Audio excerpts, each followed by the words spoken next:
cas, je vais m'en sortir une petite affaire comme ça. Je travaille sur la créativité et puis sur comment que la créativité peut aider en recherche. Il y a énormément d'excellentes recherches qui se font au Québec. Malheureusement, ça prend 17 ans pour que 14% de toutes ces recherches-là aient une utilité auprès du patient ou des professionnels sur le terrain. C'est beaucoup trop long. Il faut faire quelque chose pour rendre ça encore plus intéressant. Et je pense que la clé de tout ça, c'est d'améliorer nos processus créatifs. Ça va se passer. On est en action. Action!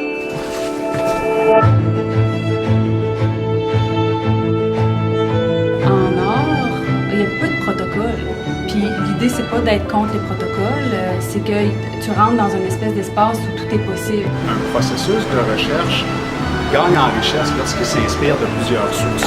À mon avis, la recherche telle qu'on la voit traditionnellement a tendance à oublier ce phénomène. Donc, contrairement à la croyance populaire, la créativité, c'est pas juste quelque chose qui est inné. La créativité, ça s'apprend et ça s'entraîne de différentes façons. En fait, nous, au quotidien, on est confronté avec des enjeux créatifs dans notre recherche, même si on ne fait pas une recherche en recherche-création comme on voit là, on doit repousser les limites, je dois briser les barrières.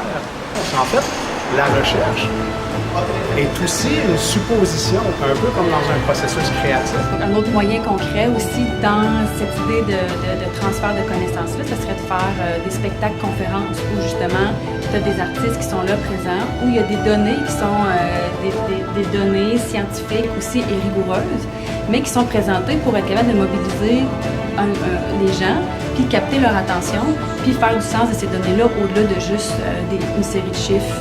Dans un spectacle-conférence, il pourrait y avoir, par exemple, des artistes de cirque qui sortent d'une ambulance, qui vont faire des acrobaties sur l'ambulance pour illustrer les propos et les données de la recherche.